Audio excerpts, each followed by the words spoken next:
Hello everyone and welcome to my channel. आज हम करेंगे another play by George Bernard Shaw and this is Candida. Now Candida, this was written in 1894 और पहली दफा publish हुई थी 1898 में and this was a part of his Plays Pleasant volume. The play is a comedy and it's a domestic play. Characters की बात करें तो there is Reverend James Morrell और वो एक हैंडसम और सक्सेसफुल क्रिश्चियन सोशलिस्ट क्लर्क होता है एंड ही इज एज्ड 40. उसकी बीवी का नाम होता है Candida and she is an intelligent wife. She is lovely and उसकी एज 33 होती है. There is Eugene Marchbanks and he is an 18-year-old poetic genius. There is also Reverend Alexander Mill, also called Lexi. Also he is devoted to Morrell. Then there is Proserpine Garnet and also called Prosy, and she is Morrell's typist. And then there is Mr. Burgess and he is Candida's father. So let's start with the summary now. तो act 1 it is set इन अक्टूबर 1894. सुबह का time होता है और जो setting है पार्सनेज है London में वहां पर.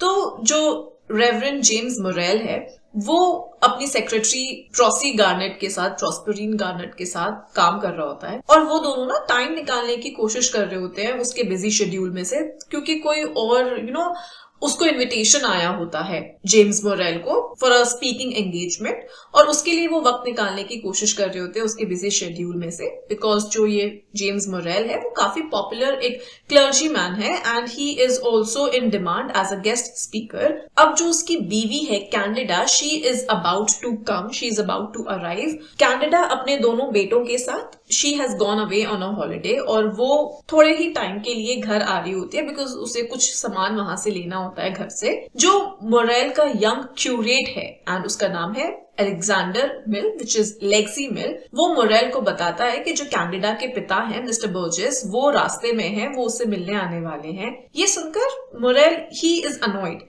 एंड स्टिल वो बाहर जाता है अपने फादर इन लॉ को ग्रीट करने के लिए. जैसे ही वो चला जाता है तो प्रोसी जो है वो कहती है कि मोरेल को खुद को पागल नहीं बनाना चाहिए, जो वो बार बार अपनी बीवी की तारीफ करता रहता है. जो प्रोसी है she is secretly in love with Morel. अब जो लेक्सी है वो तो कैंडिडा को सपोर्ट करता है कि जब उसकी तारीफ वो कर रहा होता है ना मोरेल कैंडिडा की, तो लेक्सी सपोर्ट्स दैट. लेकिन जो प्रोसी है वो उसको अक्यूज करती है कि तुम तो सिर्फ मोरेल की ओपिनियंस को कॉपी करते हो और जैसे उसका जो तरीका है खुद को एक्सप्रेस करने का तुम वो कॉपी करते हो. अब जो मिस्टर बर्जेस हैं वो स्टडी में आते हैं एंड वो प्रोसी को बहुत इरिटेट करते हैं. लाइक बार बार वो ये पॉइंट करते रहते हैं कि जो पहले वाली सेक्रेटरी थी वो तुमसे काफी यंगर थी एंड ऑल दैट. अब जो मोरेल है वो आता है और बर्जेस जो है वो लेक्सी को कहते हैं कि मेरे को मोरेल से प्राइवेट में बात करनी है. तो जो लेक्सी है वो वहां से चला जाता है. अब ये जो मोरेल और बर्जेस है ना, इन दोनों ने पिछले 3 साल से एक दूसरे से बात नहीं की है बिकॉज जो बर्जेस है उसने मोरेल को फूल बोला था, पागल कहा था कि वो सोशलिज्म को प्रीच करता है और मोरेल ने अपने फादर इन लॉ को एक स्काउंड्रल बोला था कि वो अपने एम्प्लॉयज को कम तनख्वाह देता है. अब जो बर्जेस है वो मोरेल को ये विश्वास दिलाता है कि देखो मैं बदल गया हूं और उसके सबूत के तौर पे वो कहता है कि मैंने अपने वर्कर्स की वेजेस भी बढ़ा दी है. अब मोरेल को ये सुनकर बहुत खुशी होती है पर बहुत जल्द ही वो डिसअपॉइंट भी हो जाता है जब उसे ये मालूम चलता है कि जो बर्जेस है वो अपना जो ये मेरे साथ रिलेशनशिप है, मोरेल के साथ जो रिलेशनशिप है वो इसलिए दोबारा से ठीक करना चाहता है ताकि बर्जेस जो मेरे कनेक्शंस हैं, जो मोरेल के कनेक्शंस हैं, उनको यूज कर सके ताकि उसको और अच्छे कॉन्ट्रैक्ट्स मिल सके.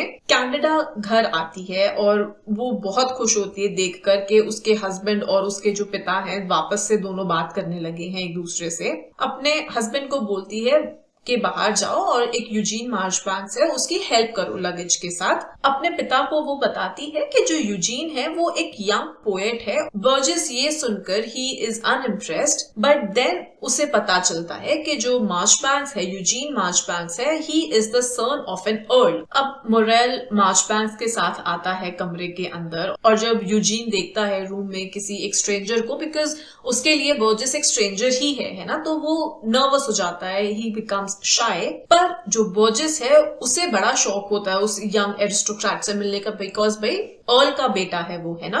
अब जब उसका ये पिता चला जाता है ना बर्जेस, तो कैंडिडा जाती है घर देखने के लिए कि सब चीजें ठीक है या कैसी हैं, एंड जो जेम्स है और यूजीन है they are left alone. Morell Eugene को बोलता है लंच पर रुकने के लिए, जो यूजीन है वो मना कर देता है, ये कहते हुए कि कैनेडा ने मुझे बताया था कि मेरे हस्बैंड मेरे साथ कुछ टाइम अकेले स्पेंड करना चाहेंगे, बिकॉज मैं काफी दिनों बाद जा रही हूँ, तो दैट्स व्हाई। तो इसलिए जो मोरेल है वो ये कहता है कि ठीक है, तुम एक काम करो, इतने तुम पार्क में एक वॉक कर लो, पोएट्री लिख लो और घंटे भर में वापस आ जाना। बिकॉज जेम्स जो है ही सर्टेन के यूजीन की तरह एक अच्छा दोस्त जो है वो कभी भी एक हैप्पी मैरिज को डिस्ट्रॉय नहीं करेगा, खराब नहीं करेगा, जैसे कि जेम्स और कैनेडा की है।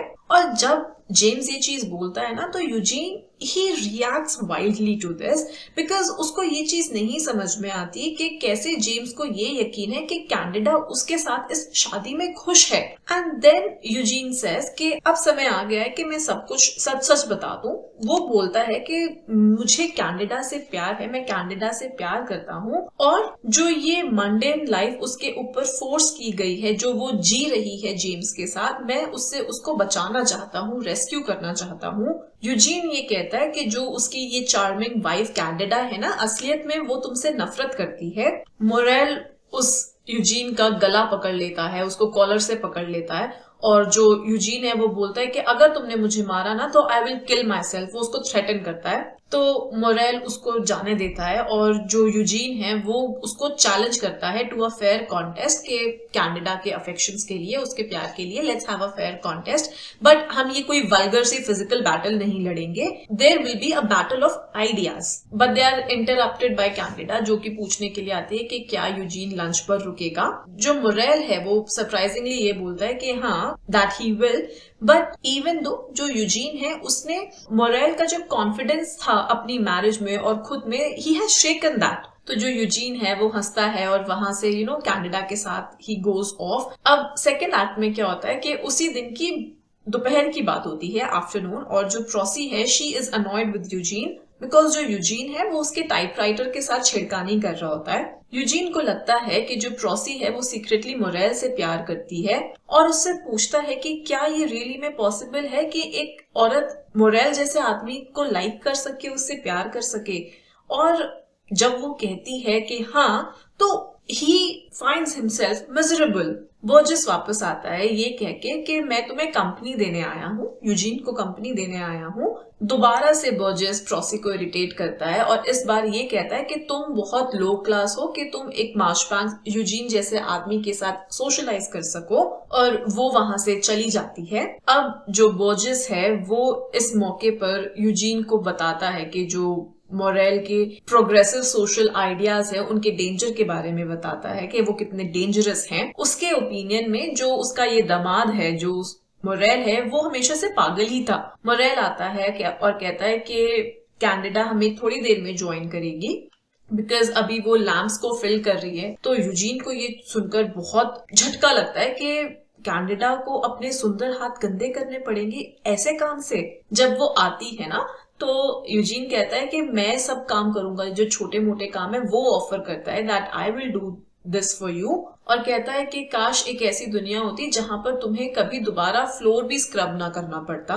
मोरेल कहता है कि ऐसी दुनिया में सिर्फ लेजी और सेल्फिश पीपल ही हो सकते हैं। लेकिन जो कैनेडा है ना, वो यूजीन के पोएटिक नेचर से बहुत अम्यूज्ड होती है और अपने हस्बैंड को डांट लगाती है कि तुम ऐसे एक यंग आदमी की रोमांटिक विजन को you are putting it down. Prosy आती है एक टेलीग्राम लेके मोरेल के लिए, और वो इमीडिएटली चला जाता है। जो कैनेडा है, यूजीन ने रिमेम्बर ऑफर किया था कि मैं तुम्हारी हेल्प कर देता हूँ घर के कामकाजों में, तो शी सेज ओके। तो वो उसको किचन में लेके जाती है प्याज काटने के लिए, और ये देखकर ना बर्जेस को बहुत अजीब लगता है कि मेरी बेटी एक एरिस्टोक्रेट से ऐसे काम करवा रही है, एंड ही इज कन्विंस्ड कि ये पूरा ना घर ही पागल हो गया है, और वो कहता है कि भैया मैं तो बाहर एक वॉक पे जा रहा हूँ। मोरेल वापस आता है, वो अपने डेस्क पे बैठ के एक सर्मन लिखना शुरू कर देता है। कैंडिडा आती है और वो देखती है कि मोरेल बहुत थका हुआ लग रहा है, तो कहती है कि तुम काम करना बंद करो और मुझसे थोड़ी देर बात करो। कहती है वो ऐसे मजाक में कि जो तुम्हारी कांग्रीगेशन के लोग हैं ना, वैसे भी उन्हें सर्मन्स में कोई इंटरेस्ट है नहीं। वो कहती है कि लोग चर्च इसलिए आते हैं बिकॉज चर्च में आना इज रिस्पेक्टेबल। वो कहती है कि औरतें इसलिए आती हैं बिकॉज प्रोसी की तरह वो औरतें are in love with you. This is what Candida is telling her husband कि औरतें congregation church में इसलिए आती हैं because they are in love with you, just like Prosy is. फिर वो कहती है कि मेरे को यूजीन की चिंता है बिकॉज मुझे ऐसा लगता है कि उसे मुझसे ना प्यार होने वाला है, और उसका जो ये हिंट है दैट शायद वो अपने मॉरल्स को साइड में रख देगी यूजीन के केस में, ये सुनकर मोरेल इज अपॉल्ड, और अपने हस्बैंड के रिएक्शन पे ना उसको हंसी आती है और कहती है कि मेरे प्यार पर यकीन रखो, कि मेरा जो तुम्हारे प्रति प्यार है, हैव ट्रस्ट ऑन दैट। और जब कैंडिडा अपने हस्बैंड को किस करने की कोशिश करती है तो वो पीछे हट जाता है और उससे कहता है मुझे टच मत करो। बोर्जेस और यूजीन आते हैं और वो देखते हैं, वो सेंस करते हैं कि कोई टेंशन है मोरेल और कैंडिडा के बीच में, बट जो कैंडिडा है वो बात संभालती है और कहती है कि जेम्स सिर्फ अपसेट है बिकॉज वो आइडियाज टॉलरेट नहीं कर पाता जो उसके खुद के आइडियाज को कॉन्ट्रोडिक्ट करें। अब जो लेक्सी है वो आता है, अब उसे ये मालूम चलता है कि मोरेल ने एक इनविटेशन डिक्लाइन कर दिया है to speak at the guild of Saint Matthew that evening, और वो अपने बॉस यानी कि जेम्स से कहता है अपना माइंड चेंज करने के लिए। अब कैंडिडा भी उसको एनकरेज करती है वहां पर बोलने के लिए, तो मोरेल जो है वो प्रोसी को बोलता है कि अच्छा तुम जो गिल्ड है उसको टेलीग्राफ कर दो कि मैं आ रहा हूँ। बर्जेस कहता है कि अच्छा मैं भी चलूंगा। जब बर्जेस को ये मालूम चलता है कि एक member of the city council वो भी वहां पर होगा, जब कैंडिडा ये सजेस्ट करती है कि चलो हम सब जेम्स के लेक्चर को अटेंड करते हैं, तो जेम्स ऑब्जेक्ट करता है। वो ये इंसिस्ट करता है कि तुम और यूजीन घर पर रुको।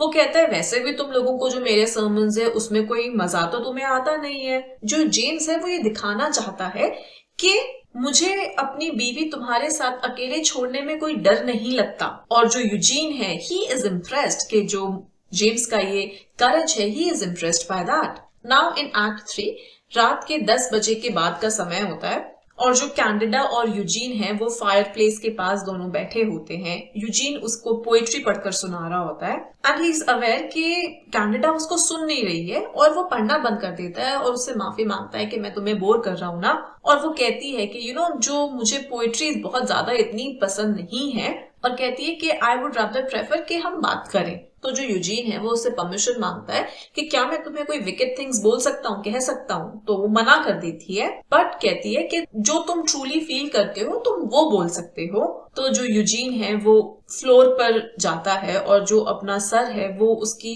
नी के पास, उसके घुटने के पास रखता है, एंड ही सेज कि इस मोमेंट में मैं सिर्फ ये फील करता हूँ कि मैं तुम्हारा नाम हजारों बार लूं। इस सीन पे मोरेल आता है कमरे में। कैंडिडा खड़ी हो जाती है और उससे पूछती है कि तुम्हारा लेक्चर कैसा गया। मोरेल कहता है कि बहुत अच्छा था, इससे बेटर मैंने कभी नहीं बोला। वो बाहर चली जाती है अपनी मेट से बात करने के लिए। अब यूजीन देखता है कि मोरेल अपसेट है, पर उससे कहता है कि मेरे और कैंडिडा के बीच में कुछ नहीं हुआ। तो कैंडिडा वापस आती है और सेंस करती है कि जो उसका हस्बैंड है वो थोड़ा डिप्रेस्ड है, तो वो यूजीन को डांट लगाती है कि तुमने अनॉय किया है इसको। अब इन शब्दों से यूजीन इज हर्ट और वो माफी मांगता है और जाने ही वाला होता है जब बोर्जेस, लेक्सी और प्रोसी आते हैं। ये सब जेम्स को कांग्रेचुलेट करते हैं कि तुमने इतनी एक्सीलेंट स्पीच दी थी to the guild. Morell Lexy को बोलता है प्रोसी को सेफली घर छोड़कर आने के लिए, और कैंडिडा अपने फादर को सी ऑफ करती है। जब कैंडिडा वापस आती है तो मोरेल बोलता है कि यस यूजीन तुमसे एक्चुअली में प्यार करता है, और कहता है कि हमने एज इन मैंने और यूजीन ने ये अग्री किया था कि तुम डिसाइड करोगी कि तुम हम दोनों में से किसको बिलोंग करती हो। और कैंडिडा को ये सुनकर ना बहुत झटका लगता है। शी इज स्टन्ड कि दोनों आदमियों का ये जो एरोगेंस था और प्रिजम्पशन था उससे she is stunned because she always believed कि I belong to myself. Okay, वो कहती है उससे that I belong to myself, पर बिकॉज तुम दोनों की आईज में ऐसा नहीं है, वो गुस्से में ये इंसिस्ट करती है that both of you bid for me. जैसे ऑक्शन में बिड करते हैं ना, तो both of you do that for me. वो गुस्से में ये चीज बोलती है. तो वो कहती है कि बताओ तुम दोनों के पास क्या है मेरे अफेक्शन, जब I am offering my affection, तो उसके लिए what do you have to offer me. Morell कहता है कि मैं अपनी स्ट्रेंथ, ऑनेस्टी और जो मेरी एबिलिटी है तुम्हें सपोर्ट करने की, मैं वो ऑफर कर सकता हूँ. और यूजीन कहता है कि मैं सिर्फ अपनी वीकनेस, लोनलीनेस और जो मेरे हार्ट की नीड है मैं वो ऑफर करता हूँ. तो कैनेडा उनके ऑफर को कंसिडर करती है और कहती है कि I will give my self to the weaker of the two, जिसको मेरी ज्यादा जरूरत है. मोरेल अपना सर झुकाता है बिकॉज ये उसको लगता है कि I have lost. But then Eugene knows immediately कि मोरेल जीत गया है. और जब कैनेडा ये कंफर्म करती है कि हाँ I have chosen my husband, तो मोरेल इज बिविल्डर्ड. तो कैनेडा ना एक्सप्लेन करती है, वो कहती है कि जेम्स जो है उसको हमेशा लोगों ने प्यार किया है और उसके बिना ही विल फॉल अपार्ट. पर जो यूजीन है वो हमेशा से लोनली रहा है, उसे लोगों ने डिसलाइक किया है, मिसअंडरस्टैंड किया है, एंड एज अ रिजल्ट उसको बिना प्यार के जीना आता है. एंड देयरफॉर शी सेज कि इट इज जेम्स जो दोनों में से ज्यादा वीक है, बिकॉज जेम्स को ज्यादा जरूरत है कैनेडा की यूजीन के कंपैरिजन में. और जो जेम्स है he is full of gratitude और वो कन्फेस करता है कि कैनेडा से कि हाँ तुम सही बोल रहे हो. वो कहता है कि एज माई वाइफ तुम मुझे ऐसे फील करवाती हो like I am the master of this home. तुम मुझे स्पॉइल करती हो और तुम मुझे ऐसे प्यार करती हो जैसे कि मेरी माँ और मेरी बहनें करती थी. And Eugene he is appalled by this notion of marriage and he tells Candida that he could never allow her to mother and sister him. कहता है वो that I do not want that kind of happiness. and वो वहां से जाने लगता है. उसकी आवाज से वो रुक जाता है. वो उसको याद दिलाती है कि हमारी एजेस में कितना डिफरेंस है और वो इस आर्ग्यूमेंट को ना साइड कर देता है कि इससे कोई मतलब नहीं है, इसका कोई इंपॉर्टेंस नहीं है मेरे लिए. कैनेडा उसको गुड बाय बोलती है. Candida she comes to Morell and दोनों गले लगते हैं. And this is how the play ends. Now talking about the themes, one very important one is the hollowness of male superiority. तो जो Victorian society थी ना, वो आदमियों को, मेन को एसोसिएट करती थी with authority, strength and knowledge. और जो औरतें थी they were associated with submission, weakness and emotion. जो husbands थे they were seen as the heads of the household and it was believed कि उनका जो supposed inherent strength है मेन का, that make them the ideal provider family के लिए. तो इस प्ले के अंदर जो प्रॉस्पेरिन है शी डिसएग्रीज कि जो ट्रेडिशनल व्यू है इसके साथ, और वो लेक्सी से आर्ग्यू करती है इसके बारे में. जब वो सरकास्टिकली अपना ये जो डिस्गस्ट है फॉर द आइडिया कि जो विमेन है दे पोजेस मियर इमोशन, जब वो इसके अगेंस्ट अपना डिस्गस्ट एक्सप्रेस करती है, तो लेक्सी बोलता है coating Morel that if women only had the same clue to man's strength as they have to his weakness, there would be no woman question. This is in quotations, okay? तो जो woman question है यहाँ पर, जिसको Lexi बात करता है जिसके बारे में, ये टर्म यूज किया जाता था to describe the social reforms late 19th century के, जहां पर जो औरतों का ट्रेडिशनल रोल्स और राइट्स थे they were reconsidered और उनके बारे में डिबेट चल रहा था. लेक्सी और मोरेल ये मानते हैं कि अगर औरतों को आदमियों की स्ट्रेंथ के बारे में पता हो कि आदमी लोग क्या स्ट्रेंथ उनकी पोजेस करते हैं वो, तो जो औरतें हैं वो खुशी खुशी उनकी लीडरशिप को सबमिट करेंगी और जो उनके रोल्स हैं मैरिज और सोसाइटी में उसको चेंज करने की कोशिश नहीं करेंगी. लेकिन जो मोरेल खुद है he serves as a contrast. जो ये सपोज्ड स्ट्रेंथ ऑफ मेन है ना, तो Morell serves as a contrast to this. Act 1 में शो उसको डिस्क्राइब करते हैं as a great baby. Candida explain करती है कि जो मोरेल है ना, ही हैज बीन स्पॉइल्ड उसकी फैमिली और उसके सक्सेसफुल करियर के द्वारा, and as a result she has to be his mother and 3 sisters and wife and mother to his children all in one, ताकि वो उसकी वीकनेस को प्रोवाइड कर सके, एज इन कैंडिडा मोरेल की वीकनेस जो है उसको प्रोवाइड कर सके।